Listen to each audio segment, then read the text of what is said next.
কথা ধারাবাহিক আজকের গল্পের শুরুতেই আপনারা দেখতে পাবেন কথা আর রেভিকে এইভাবে একসাথে দেখে ম্যান্ডি বলে যে আমি এসব আর দেখতে পাচ্ছি না, এসব হচ্ছেটা কি, আমি হোটেলে যাচ্ছি।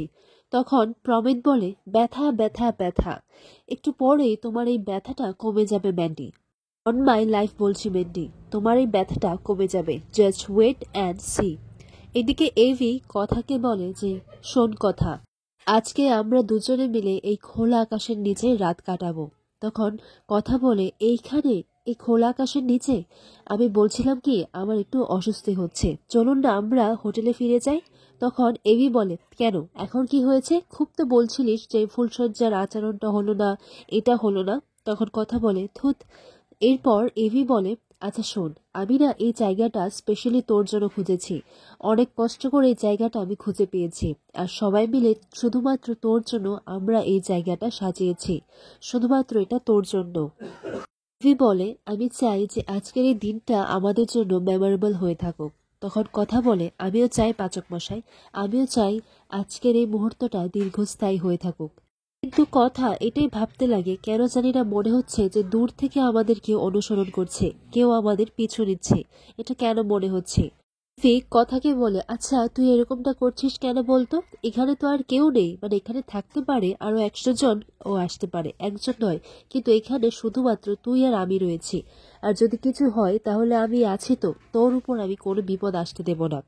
আর আজকের দিনটা তুই এইভাবে কেন নষ্ট করছিস বলতো? তোর জন্য আরো একটা চমক আছে। কথা বলে আরো একটা চমক?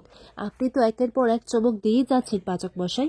এরপর এভি কথাকে সেই ওয়াচ টাওয়ারে নিয়ে যায়। তখন ওয়াচ টাওয়ারে নিয়ে যায় যখন, ম্যান্ডি এসে বলে যে আমি আর এসব দেখতে পাচ্ছি না, আমি চলে যাচ্ছি।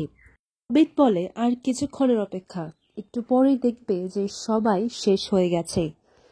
অ্যান্ডি বলে সবাই মানে? তার মানে এভিও? তুমি প্রমিস করেছিলে ওকে কিছু করবে না। তখন প্রমিত বলে আমি অনেক ফুল দেখেছি, কিন্তু তোমার মতো ফুল আমি দেখিনি, তুমি হোটেলে যাও, আমার কাজ আছে।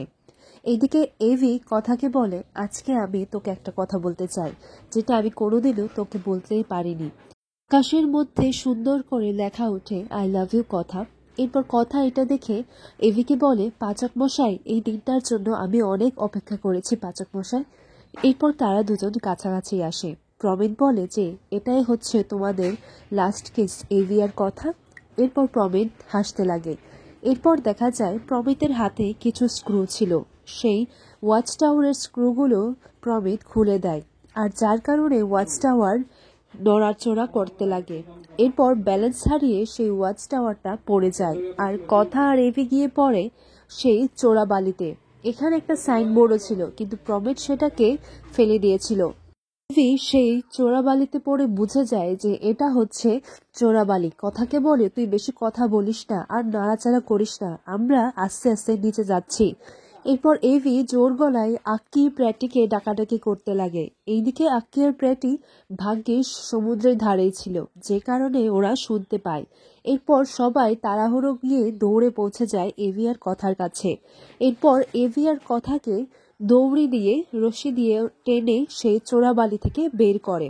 এভি বলে কথা তুই ঠিক আছিস তো? তখন কথা বলে হ্যাঁ পাচক মশাই, আপনি ঠিক আছেন তো? এরপর কথা দৌড়ে উঠে গিয়ে সেই স্ক্রুগুলো দেখতে পায়, আর তখন বলে এই দেখুন, এই স্ক্রুগুলো কেউ খুলে ফেলে রেখেছিল।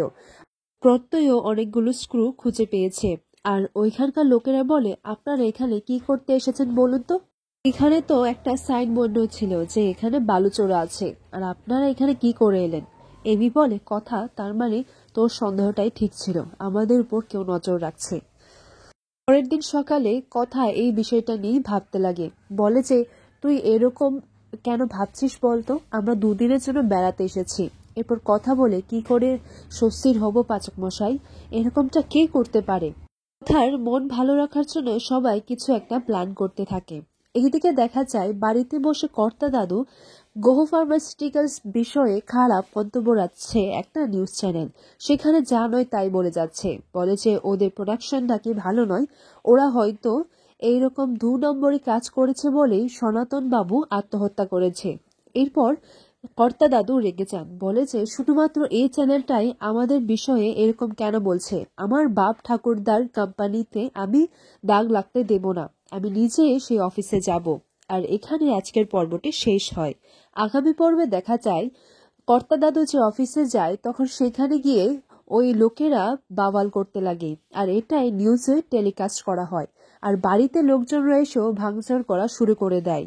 এদিকে কথা এটাই ভাবতে লাগে যে বাড়িতে কোনো বিপদ হয়নি তো, কারণ সেই স্থানের প্রদীপটা নিভে যায়।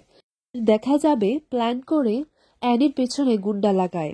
তারপর প্রমিতি এসে অ্যানিকে বাঁচায় ওর সামনে হিরো সাজতে।